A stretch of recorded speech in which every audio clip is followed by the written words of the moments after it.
10 Deadly Heart-Wrenching Conjuring Universe Villains, Backstories Explained. When the first Conjuring movie was released in 2013, no one foresaw the franchise spawning an entire cinematic universe. The recent release of The Conjuring, The Devil Made Me Do It, would mark the 8th installment of the Conjuring universe. Loosely adapted from the case files of the real-life Ed and Lorraine Warren, the movies have introduced us to some of the scariest villains in horror movies.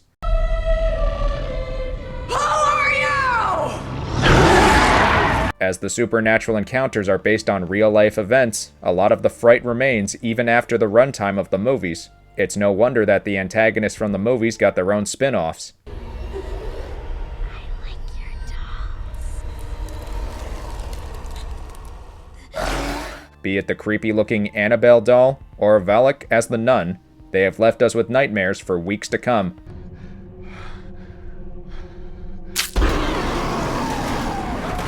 Today we will look into the 10 deadly, heart-wrenching villains from the Conjuring universe and dig deep into their backstories.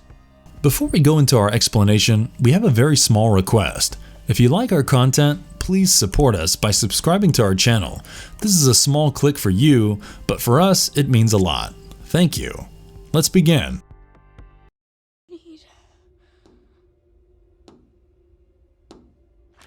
Your soul. Number 1. Annabelle. After losing their daughter Bee in a road accident, Samuel Mullins and Esther keep looking for ways to bring their daughter back.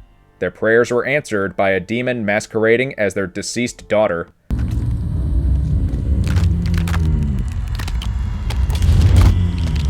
The Mullins get tricked into transferring the demon's essence into Bee's porcelain doll, named Annabelle. By the time they realize the deception by an evil spirit, it is too late to undo the damage. The Mullins seal Annabelle inside Bee's closet and cover the walls with pages of the Bible. They reach out to the church to bless the household.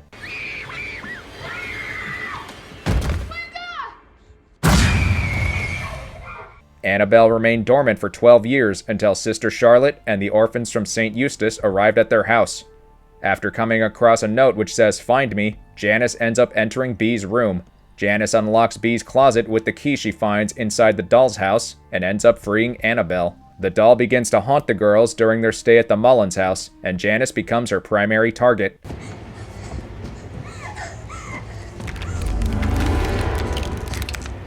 While trying to flee from Annabelle, Janice falls down the stairs and ends up in a wheelchair. When Sister Charlotte takes Janice out for some sunlight, Janice gets pushed into a barn by a nun figure resembling Valak. She is possessed by Annabelle while trying to get to her wheelchair.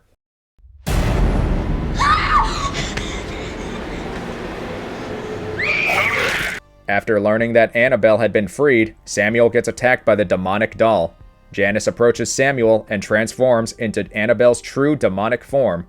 When he tries to repel the demon with his handmade crucifix, Annabelle snaps his fingers backwards before mercilessly killing him off. At night, Linda tries to get rid of Annabelle by throwing the doll down the well. She begins to hear whispers coming from the well while walking back to the house, and Annabelle tries to push her inside the well, but gets saved by Charlotte. They rush back into the house and find Annabelle in Janice's place. Janice, I got rid of it! I got rid of the doll! Annabelle continues to terrorize the girls until Charlotte returns and locks a possessed Janice and her demonic doll inside the closet. Sister Charlotte and the other orphans vacate the house. When the police arrive at the scene, they only find the porcelain doll in the closet and take it away as evidence. Janice escapes through a hole in the closet wall and is relocated to another orphanage, where she gets adopted by the Higgins family. You must be... Annabelle. Annabelle. What a lovely name. She introduces herself as Annabelle, and 12 years later forms her own cult known as the Disciples of Ram. She ends up killing her foster parents, whose screams awaken Mia Form and her husband. They arrive at the Higgins' doorstep to investigate the source of the sound.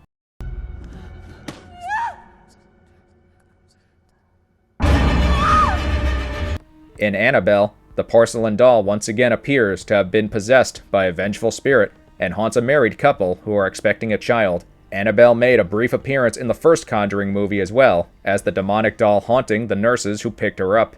She also appears to Lorraine towards the end of the film. In Annabelle Comes Home, the doll begins to haunt a young Judy Warren after being contained in the Warrens' occult museum.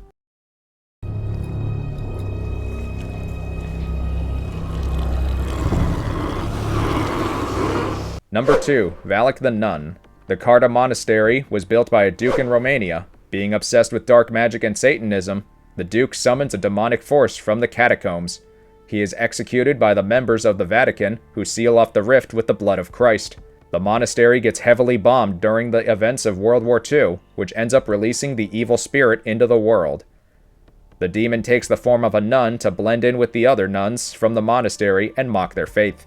The nuns hoped that praying in communion would help them combat the evil spirit, but Valak continued to walk around the monastery through the nights. In 1952, Valak killed all the nuns except 2.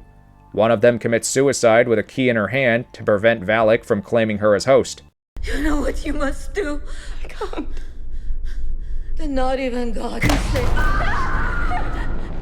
After the massacre, the Vatican sent Burke and Sister Irene to investigate the scene. Valak creates mass illusions of the ghosts of the dead nuns to manipulate and weaken Sister Irene. She takes the form of a young boy who had died after Father Burke performed a botched exorcism to torment him. She manages to bury Father Burke alive and proceeds to possess Sister Irene. Valak attempts to strangle Sister Irene to death as the catacombs begin to flood.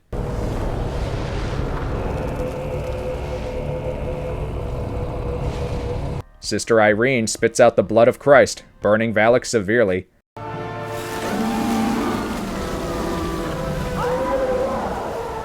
The rift is resealed, but Valak manages to escape by possessing Maurice. Maurice had appeared in the first Conjuring film while the Warrens were teaching a class about demonic possessions. Valak made her first appearance in the Conjuring universe in The Conjuring 2, where she was controlling Bill Wilkins to haunt the Hodgson family. While Ed and Lorraine were investigating the demonic presence responsible for Ronald DeFeo Jr. murdering his whole family, Valak lures Lorraine into the basement and shows her a vision of Ed dying after being impaled. A dream compels Ed to paint Valak in her nun form, and she continues to similarly torment Lorraine. The Warrens arrive in the UK to investigate the paranormal activity in the Hodgson house. Valak appears in the form of a crooked man and attacks Billy Hodgson. It is revealed that Janet is possessed by the demonic character. Lorraine later encounters Bill Wilkins in a vision and learns that he doesn't mean to harm the family, but was manipulated by Valak into doing so. Ed and Lorraine return to the Hodgson residence to find them locked out except for Janet. Lightning strikes a nearby tree and leaves a jagged stump, which resembles the weapon used to impale Ed in Lorraine's vision. Ed enters the house to be greeted by Valak, bursting the steam pipe open, which partially blinds Ed. After finding Janet near a window preparing to jump, Ed rushes to save Janet, desperately hanging on by a shower curtain that was being torn from its rings because of Ed and Janet's combined weight.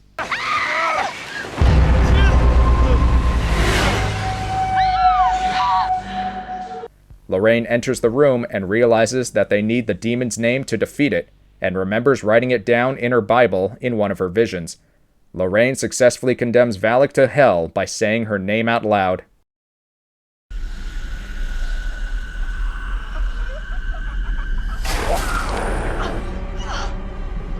Number 3. Bathsheba Sherman. Bathsheba was related to Marytown Eastie, one of the accused executed for performing witchcraft in the Salem witch trials. Bathsheba got married to a rich farmer and gave birth to a child. She gets caught by her husband in the act of sacrificing her 1-week-old baby to the devil. Judson, they had a baby, and when the baby was 7 days old, Judson caught her sacrificing it in front of the fireplace. Bathsheba puts a curse on the land before taking her own life and continued to haunt her land and possess mothers to kill their children, eventually forcing them to take their own lives. When the parents moved into her house in 1971, Bathsheba haunts them in retaliation for taking her land. Defende nos in prelio. Bathsheba kills their family dog who could detect her presence. Every night, the clocks would stop working at 3:07 a.m., also known as the Devil's Hour.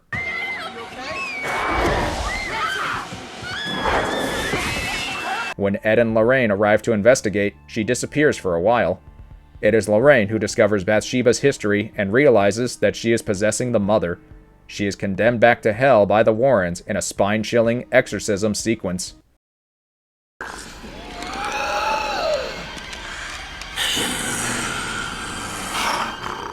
Number 4. The Crooked Man. The Crooked Man was one of the entities haunting the Hodgson house. He makes his presence known when Billy's toy truck keeps returning, despite being pushed into the tent. Billy encounters the Crooked Man for the first time while playing with his Zootrope toy.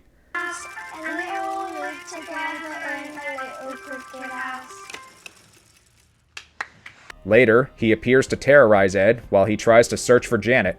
The Crooked Man manages to possess the Zootrope toy and connects itself to it. The Crooked Man is similar to the urban myth of the Slender Man.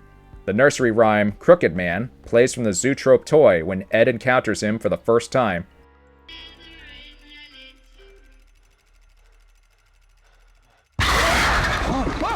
The Crooked Man's threat gets nullified after Valak is condemned back to hell. Similar to Annabelle, the Zootrope toy is possibly the conduit for the Crooked Man. The spin-off for the Crooked Man story is under production.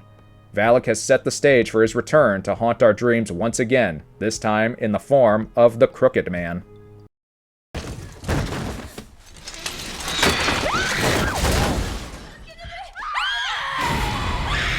Number 5. The Samurai. The samurai was a warrior from feudal Japan who attacked and slaughtered many innocent people, including women and children, without a hint of remorse. His suit of armor possessed the warrior's soul after his demise. On coming across the haunted armor, the Warrens blessed and sealed it away in their occult museum.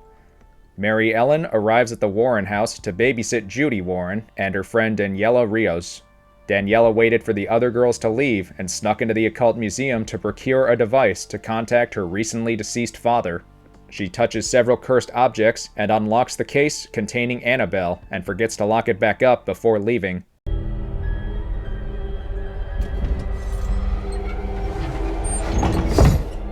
Annabelle draws energy from the cursed objects and brings forth the samurai and other spirits to her aid. When the girls return to lock Annabelle back in her case, they hear the screams of the samurai's past victims.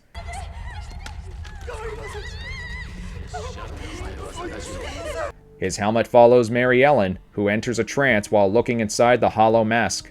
She begins to scream, and luckily Judy is able to snap her out of the daze. The samurai attacks the girls when they try to put Annabelle back in her case. They accomplish escaping the spirit by locking Annabelle into her case, which cuts off her connection to the other evil spirits. My house! Number 6. Bill Wilkins. Bill Wilkins was the previous owner of the Hodgson's house. The decaying flesh and teeth beneath the yellow eyes makes him look terrifying enough to spook the hell out of anyone. Thanks to the director James Wan, the cold and uninviting ambiance of the house adds eeriness to the presence of Bill Wilkins.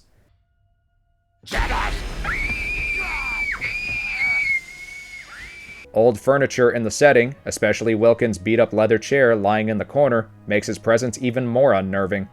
He died at the age of 72 after getting a hemorrhage and going blind. My name is Bill Wilkins, and I'm 72 years old. He was overly protective of his house and family. In The Conjuring 2, his display gave the impression of strong hatred towards the Hodgson's family for taking over his house. He appeared vengeful, angry, and seemed to enjoy tormenting the Hodgson children, especially Janet, whom he possesses.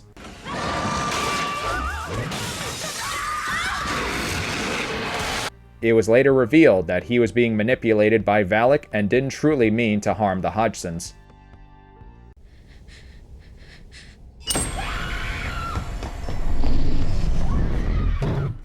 Number 7. The Ferryman.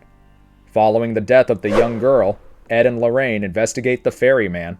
They interview those affected by the evil spirit. They reveal that the Ferryman demands a toll to not take away the souls of the departed. I don't know, I didn't get that far. They used to put them over the eyes of the dead to pay the ferryman so he could take their souls to the underworld. Ed and Lorraine collect the coins from the corpses cursed by the Ferryman. They bless the coins and lock them away in their occult museum. After Daniela frees Annabelle, the doll brings around the other spirits to her aid, including the Ferryman. They read up on the Ferryman's case from the Warren case files. Later that night, Mary Ellen gets distracted by noises while trying to watch television. She investigates the source, unaware of the tortured souls of the Ferryman's victims surrounding her. She hears voices coming from the recording of the Warrens' interviews with the Ferryman's victims.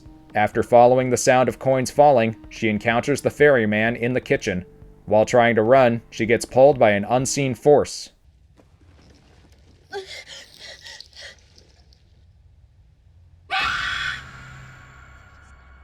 Before the ferryman can claim her soul, she shines a light upon it, which makes him vanish and escape. The ferryman and the other spirits continue to haunt the girls while they try to come up with a plan.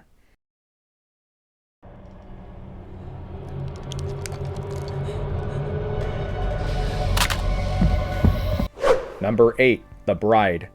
Ed and Lorraine investigate the bride after a series of deaths involving grooms at their weddings. The bride was a ghost possessing a wedding dress. She would possess the brides-to-be who wore the dress and killed their grooms with a knife. The dress would mysteriously be cleaned of the blood to find its next victim. Before the Warrens intervened, 7 grooms had lost their lives to this wedding dress. They obtained the dress and locked it in their occult museum after blessing it. In Annabelle Comes Home, the bride is one of the many spirits aiding Annabelle. Judy comes across the bride with the Annabelle doll, who then proceeds to attack Judy with her knife. She holds up her crucifix and is able to repel the bride. The girls read up on the bride from the Warren case files. The bride manages to catch Daniela. Daniela! Once pushed to a vulnerable state, the bride manages to possess her and forces her to wear the wedding dress. After Mary Ellen is attacked by a possessed Daniela, Judy plays the video of Ed exorcising a spirit. The recording forces the bride out of Daniela's body. I command you, unclean spirit, along with all your minions. When the spirit prevents the girls from putting Annabelle back, a freed Daniela rushes in and helps close the case.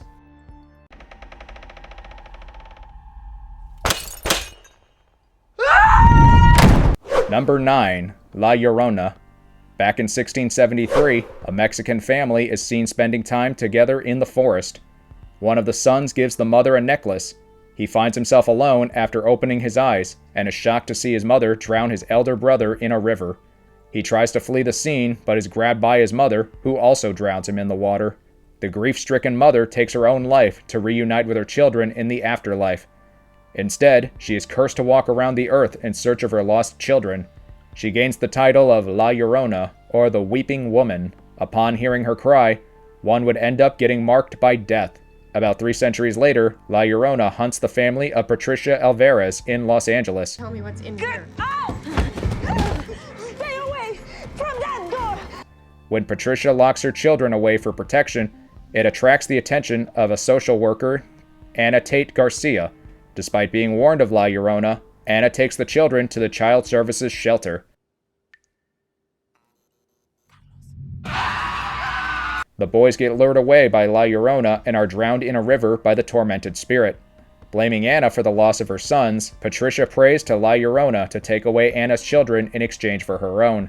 Anna's son Chris hears La Llorona weep while investigating the death of Patricia's children.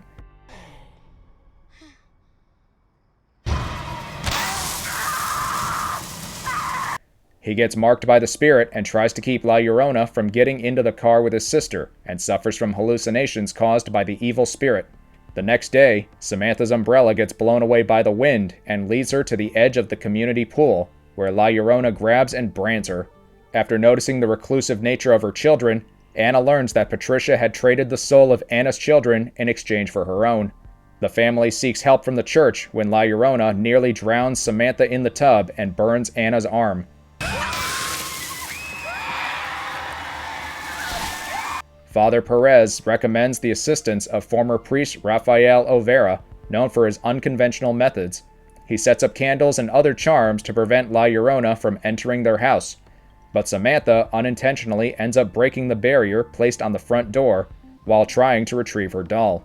Patricia forcibly attempts to sacrifice Chris and Samantha to La Llorona and breaks the barrier in response.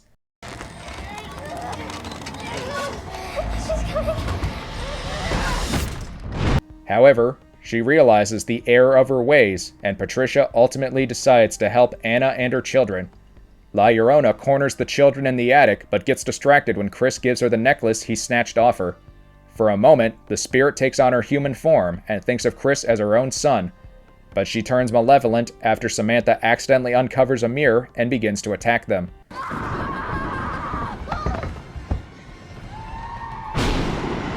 Anna stabs La Llorona just in time with an artifact known as the Fire Cross, made from the wood found in the location where La Llorona drowned her children. The spirit of La Llorona is destroyed, but it's too soon to tell whether she's gone for good.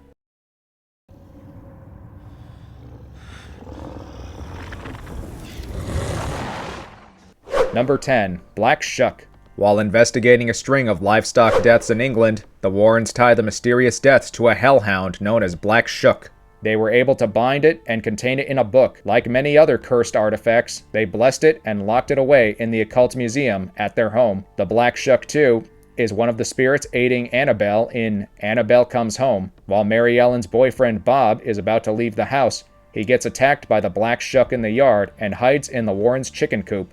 The Black Shuck looks around for Bob. When a chicken wanders out into the yard, it ends up getting killed by the wolf. Judy goes out to retrieve Mary Ellen's inhaler from the car, only to find herself in a mutilated car, all thanks to the Black Shuck, who manages to smash the windows and claw through the roofs to get to Judy. She manages to flee with the beast in close pursuit, and Bob tries to help by swinging his guitar at the monster. It fails to affect the beast, but shifts its attention, and Bob ends up getting chased to the coop. Once the girls manage to lock Annabelle in her case, it cuts off the doll's power to the Black Shuck and other evil spirits, and we have a happy ending. And if you liked our content, don't forget to leave a like and subscribe to us if you haven't already. Have a good one and be safe. Thanks, everyone. Now the doll is just a doll. So, which one of you gets this?